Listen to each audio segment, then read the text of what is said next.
Halo semuanya, pasti di antara kalian ada yang pernah merasa nggak dihargai, dimanfaatin, diremehin, sulit buat menolak permintaan orang lain. Bahkan ada orang yang terlalu jauh mencampuri urusan pribadi kita. Dan sadly, kita nggak bisa kontrol hal tersebut. Bahkan kita merasa powerless.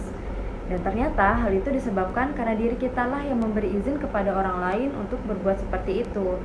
Karena diri kita ini nggak memiliki self boundaries atau batasan diri. Padahal memiliki batasan adalah bagian penting dalam pembentukan identitas diri. Dan memiliki batasan ini juga merupakan aspek penting dari kesehatan mental dan kesejahteraan hidup. Jadi, apa sih itu self boundaries?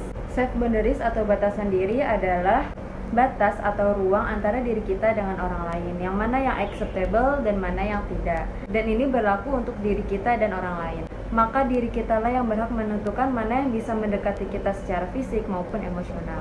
Dalam bukunya, Dr. Henry Ford pernah bilang, boundaries itu seperti rumah yang biasanya dikelilingi pagar. Setelah itu ada pintu masuk dan ada ruang-ruang lain, salah satunya kamar kita. Ada orang yang cuma bisa di luar pagar, ada orang yang bisa masuk tapi hanya di ruang tamu, dan ada orang juga yang kita izinin untuk masuk ke kamar kita. Jadi boundaries itu seperti menerapkan physical space, emotional space, mental, dan spiritual space untuk diri kita sendiri. Boundaries juga ada berbagai macamnya. Yang pertama itu physical boundaries, di mana kamu menentukan siapa saja yang boleh menyentuh kamu, mencakup your personal space, kenyamanan kamu, your physical needs seperti makan, istirahat, minum, dan lain-lain. Healthy physical boundaries might sounds like, maaf, gue gak suka disentuh kayak gitu. Atau bisa juga bilang, gue lagi butuh istirahat nih, gue tidur sebentar ya. Yang kedua ada emotional boundaries. Di sini dimana kita mengetahui bagaimana cara menghormati dan menghargai perasaan dan juga energi seseorang. Mengetahui juga kapan kita harus sharing ke orang dan kapan kita harus menyimpannya sendiri. Di sini juga penting bagi kita untuk membatasi diri kita terhadap orang-orang yang merespon kurang baik terhadap emosi kita. Jadi nih, misalnya kalian curhat tentang masalah kalian ke orang dan orang tersebut merespon kurang baik atau bahkan menghakimi, I think you need to stop. Atau misalnya kalian udah terlanjur curhat, terus orang itu udah terlanjur menghakimi kalian juga bisa bilang, kayaknya gue gak bisa deh ngelanjutin omongan ini lagi. Yang ketiga, time boundaries. Time is money, jadi waktu itu sangat berharga. Jadi sebisa mungkin kalian harus memanfaatkan waktu dengan sebaik mungkin. Di sini juga kalian perlu mengetahui prioritas kalian itu apa. Dengan mengetahui prioritas kalian, jadi dengan mudah kalian bisa men-setting time boundaries, dan kalian juga bisa membatasi waktu untuk orang lain. Kamu bisa setting healthy time boundaries dengan mengatakan, gue bisa datang tapi cuma punya waktu 1 jam aja. Atau bisa juga kalau misalnya gak mau datang, bisa juga menolak dengan baik.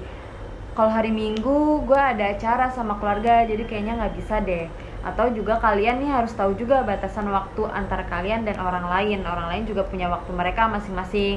Jadi bisa juga melemparkan pertanyaan dengan, main yuk, ada waktu nggak hari Minggu? Seseorang bisa dikatakan melanggar time boundaries kalau dia melanggar janji yang sudah dibuat, atau bahkan tidak memberi kabar tentang kejelasan janji tersebut. Yang keempat ada material boundaries. Nah, material boundaries ini barang-barang yang kamu miliki, misalnya kayak mobil, rumah, sepatu, baju, uang, dan lain-lain. Ini sangat sehat banget kalau misalnya kalian memiliki boundaries terhadap barang-barang kalian. Barang mana aja yang bisa kalian pinjamkan ke orang lain, barang mana aja yang tidak, dan seperti apa barang kamu ingin diperlakukan oleh orang lain. Misalnya nih, kalian minjemin baju ke orang dan kalian mau baju itu dikembalikan dengan keadaan rapi seperti semula. Kalian gak mau dikembalikan baju itu dengan keadaan kotor. Nah, untuk hal itu kalian perlu mengatakan juga supaya material boundaries kalian itu terbentuk. Kalian bisa mengatakannya seperti ini, boleh kok pinjem baju ini, tapi nanti balikin lagi ya hari Jumat dengan keadaan bersih karena mau dipakai. Jadi tujuan dari self boundaries ini untuk menjaga dan melindungi diri kita sendiri. Ini juga memperjelas antara posisi kita dan posisi orang lain, apa yang kita inginkan, apa yang orang lain inginkan. Jadi hidup yang kita jalani akan sesuai dengan values yang kita pegang. Boundaries juga merupakan pelindung bagi diri kita, pelindung dari orang-orang yang kiranya ingin memanfaatkan kita. Selain itu juga dengan men-setting self boundaries ini, kita memiliki hubungan yang sehat dengan orang lain. Karena sebenarnya hubungan yang sehat itu diawali dengan mutual respect. Kalau kita bisa setting self boundaries, kita bisa dengan mudah mengetahui siapa-siapa saja yang menghargai kita. Dan perlu diingat, kita ini hidup tidak bergantung pada orang lain, perasaan orang lain, pemikiran orang lain, ataupun keinginan orang lain. Oke, sekian dulu video dari gua, semoga bermanfaat. Dan kalau misalnya emang video ini bermanfaat, jangan lupa like dan share. See you in next video, bye bye.